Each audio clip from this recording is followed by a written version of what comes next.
Assalamualaikum warahmatullahi wabarakatuh.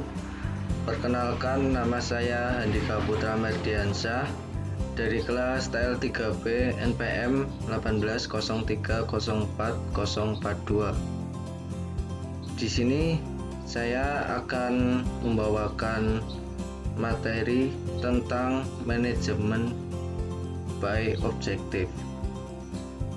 Baik, langsung saja. Manajemen by objektif atau MBO. Manajemen berasal dari kata to manage yang berarti mengatur. Manajemen merupakan suatu proses untuk mewujudkan tujuan yang diinginkan. Yang diatur dalam manajemen antara lain adalah manusia, uang, metode, material, mesin, pasar, dan sebagainya. Komponen-komponen tersebut diatur agar berdaya guna, berhasil guna, terintegrasi, dan terkoordinasi dalam mencapai tujuan yang optimal. Dalam mengartikan dan mendefinisikan manajemen ada berbagai ragam. Ada yang mengartikan dengan ketatalaksanaan, manajemen pengurusan, dan lain sebagainya.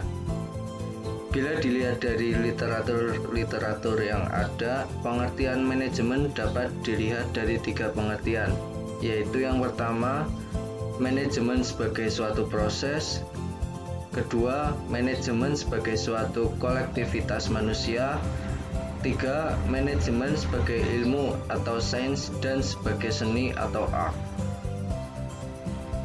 Yang selanjutnya ada pengertian prinsip MBO.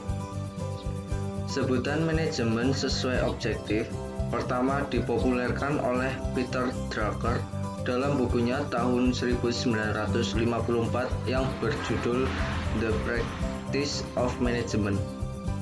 MBO digagas pada tahun 1954 dengan tujuan agar para perusahaan dapat berjalan baik, harus menetapkan sasaran yang jelas dan secara terpadu agar goal atau tujuan dapat tercapai secara efektif. MBO mendorong setiap tingkatan manajemen berkomitmen untuk partisipasi dalam mencapai rencana yang telah ditetapkan oleh perusahaan. Dalam pelaksanaan MBO ini harus ada kesepakatan antara karyawan dan pimpinan agar mereka melaksanakan dan memiliki komitmen yang sama, yaitu 1. Tujuan yang ingin dicapai oleh setiap bagian atau bawahan. 2. Perencanaan yang akan dilakukan setiap divisi untuk mendukung tujuan bersama. 3. Standar pengukuran keberhasilan pencapaian tujuan. 4. Prosedur untuk mengevaluasi keberhasilan pencapaian tujuan. Sebelum melaksanakan MBO, untuk pencapaian yang berhasil tidak dapat lepas dari sebuah perencanaan atau planning.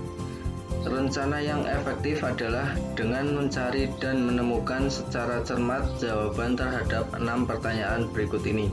Yang pertama ada what atau apa yang akan dikerjakan, yaitu permasalahan apa yang dihadapi, hasil akhir apa yang ingin dicapai atau sasaran, tindakan-tindakan apa yang perlu dikerjakan untuk mencapai sasaran. 2. Ada where atau di mana. Dikaitkan dengan pemanfaatan lokasi tempat kegiatan atau pekerjaan akan berlangsung. Perlu dipertimbangkan yaitu efisiensi atau pemanfaatan tempat kerja atau kegiatan semaksimal mungkin, tidak ada spasi yang mubazir. Berikutnya aksesibilitas, mudah dicapai oleh berbagai pihak dalam penyelenggaraan kegiatan tersebut. Lalu kemudahan dalam menyediakan sarana dan prasarana kerja yang diperlukan untuk penyelenggaraan kegiatan tersebut. Yang ketiga, when atau kapan. Kapan waktu yang tepat untuk bertindak atau kegiatan akan dikerjakan dan kapan harus selesai, prioritas waktu. Jadi akan tergambarkan prioritas waktu tahapan untuk mengerjakan kegiatan tersebut, yaitu kemampuan untuk mengatur waktu yang tepat untuk melakukan hal-hal tertentu atau sense of timing merupakan salah satu ciri penting seorang pimpinan. Kemudian, kemampuan memanfaatkan waktu berarti memiliki kemampuan memanfaatkan peluang yang mungkin timbul. 4. How atau bagaimana. Bagaimana kegiatan tersebut akan dikerjakan? Pertanyaan ini menjawab tentang 1. Teknik-teknik atau metode atau sistem pelaksanaan dan penyelesaian kegiatan atau tugas, serta prosedur kerja dalam mengerjakan atau melaksanakan pekerjaan atau kegiatan. 2. Koordinasi. Siapa melakukan apa, berhubungan dengan siapa, dalam hal apa, dan dalam bentuk apa hubungan itu dapat diwujudkan. 3. Bagaimana formalisasi aturan yang berlaku diterapkan dalam pelaksanaan kerja atau kegiatan tersebut. Yang kelima, who atau siapa. Menentukan siapa sasaran dan siapa orang yang berkompeten untuk melaksanakan kegiatan tersebut. Siapa yang menjadi sasaran kegiatan tersebut, siapa orang yang mampu untuk melaksanakan pekerjaan atau kegiatan tersebut, dan siapa orang yang terlibat dalam pelaksanaannya.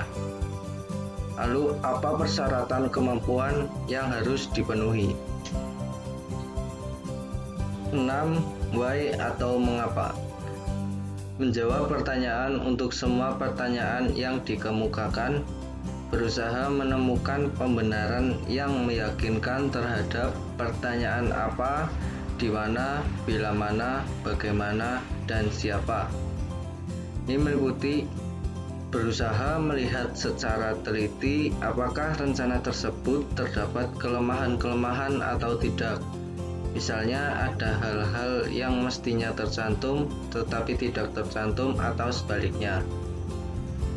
Lalu apabila pertanyaan-pertanyaan tersebut dianalisa, maka dalam perencanaan akan terkandung pemahaman akan kebutuhan yang direncanakan, penetapan tujuan atau sasaran yang akan dicapai, tahapan-tahapan kegiatan dan pendayagunaan sumber-sumber daya serta penggunaan waktu yang memungkinkan, bukan yang diangan-angankan.